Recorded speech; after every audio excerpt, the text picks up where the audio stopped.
And if I could ask you just to raise your hands, which of us here is childcare lawyers actually has any training in managing or dealing with parents with learning disabilities? None. So we really need to understand the context within which I'm giving this talk. So I'm going to give you a bit of background as well as the actual law. The reality is that there are very disparate support services for parents with learning difficulties. Specialist services are few and far between. And in this era of austerity, services which should be existing alongside each other and providing for different aspects of family life are in fact being streamlined. Case law, which I'm also going to touch on at the end of my talk, has developed that highlights the importance of treating parents with learning disabilities fairly. Tina touched on this. That is, and I'll come on to this, you'll see in the paper I've got, by proper and fair consultation in any decision making, by properly assessing them appropriately, and allowing for the fair participation in court proceedings to take proper account of their vulnerabilities. But the clear message I'm going to be repeating again and again, which I hope you take away with me, which is a mantra, that any assessment of parents with learning disabilities should be not an assessment of what we know, which is that they are parents with learning disabilities, but an assessment about what support is needed for a parent to meet the needs of their child. So I'm going to take you on a whistle-stop tour of the law, definitions and guidance, as it stood for many years in fact, but it's not been consistently and still isn't consistently applied. I'm going to also touch on the very recent case of RED by the President, who's just really, it's wonderful that he's given us RED, but in fact he's telling us what we should have known for years and years already. But because it's come from the President, it's been trickled down, in fact sent to all judges, so when you go into your next care case and mention RED and all of the guidance I'm going to remind you of, hopefully they will be familiar with it all.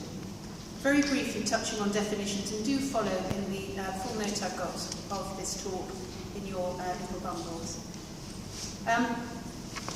The definition of somebody with a learning disability. The best definition comes from the Department of Health 2001 paper on valuing people. A learning disability includes the presence of a significantly reduced ability to understand new or complex information, to learn new skills, with a reduced ability to cope independently, impaired social functioning, which started before adulthood with lasting effect on development. There are three core criteria. One, significant development of intellectual functioning. Second, significant impairment of adaptive or social functioning. And third, age of onset before adulthood. So I'm talking about learning disability, not difficulty. Difficulty in learning could be a child having dyslexia. Learning disability comes before adulthood, and it is permanent. It doesn't go away. Use of psychometric testing, which you're all probably very familiar with.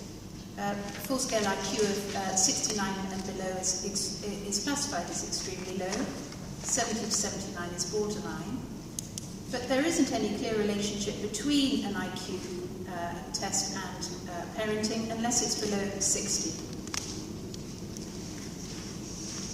The IQ is not necessarily a good indicator of parenting capacity, but cognitive impairment may mean that a parent has difficulty with reading, writing, remembering and understanding, decision-making, etc. I've touched in the paper on the relevant legislation and good practice guidance. The relevant legislation, looking first at the Human Rights Act and the European Convention, we all know, I hope, Article 6 and Article 8. Article 6, right to a fair trial. Article 8, right to private and family life and qualifications. But how many of us really understood Article 14, which is the right to enjoy rights within the Convention without discrimination of any kind? The Disability Discrimination Act, 1995, gives disabled individuals the right to reasonable adjustments to be made in the way that information is provided so that it's accessible to them. Discrimination occurs when disabled people are treated less favourably because of their disability and the treatment cannot be justified. Disability